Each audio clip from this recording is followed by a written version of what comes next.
Only 1,800 out of 100,000 black men are incarcerated in America. The overwhelming majority of black Americans are in the middle class. Blacks tend to be among the highest consumers of name brand products in America. Contrary to the popular political narrative, black folks really aren't struggling in America.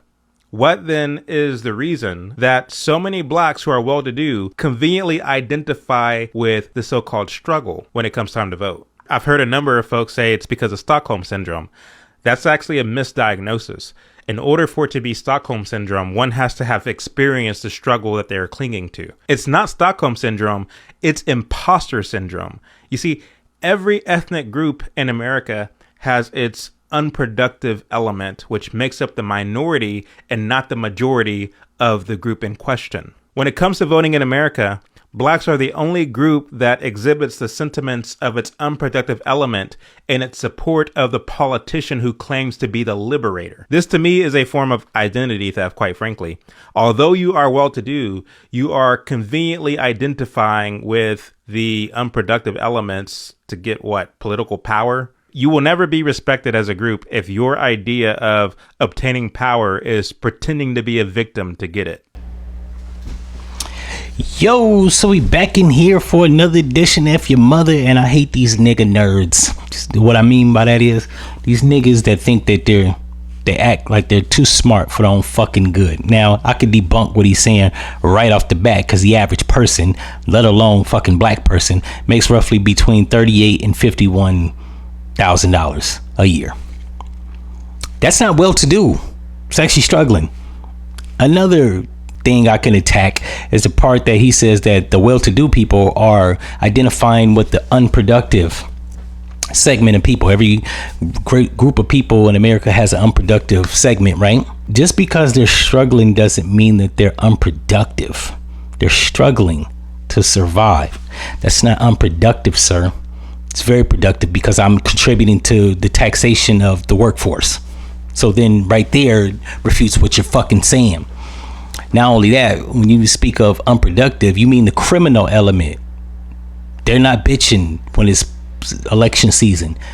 They're not constituents of any candidate. So the fact that you conflated the criminal element with the working class element and tried to label them as unproductive is one and the same is a level of mental gymnastics I'll never understand. Now, when it comes to the struggle, most black people aren't living in the suburbs. Now, this whole thing about the 1,800 out of 100,000 black males are incarcerated. Everybody with a half-working brain knows most people in prison aren't black.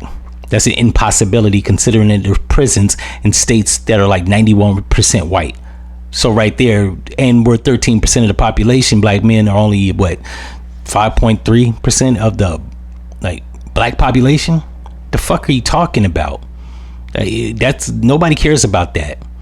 We're talking about people that are struggling, living paycheck to paycheck, people that don't have a lot of means. They're not identifying with shit. They are those people. The people that are well-to-do don't identify with black people. Todd or Ronisha aren't identifying with Shaquisha and Jamarquavius. The fuck are you talking about? They want lower taxes.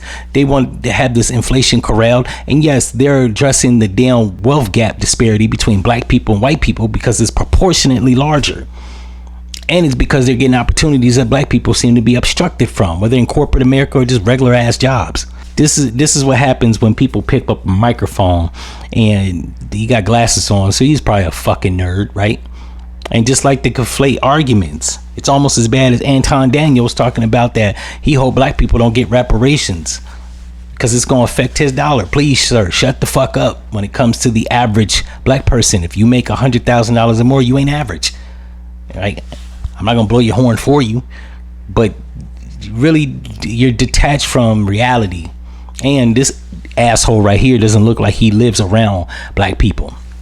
He looks like a suburb nigga. He's probably like 3% of the population where he lives at. It will behoove you to shut the fuck up if you're not on the ground floor. You're not part of the grassroots within the community. I am in the community of black people. And most black people, while they're not abject, impoverished, they're not fucking balling. They're not well-to-do. They're working class.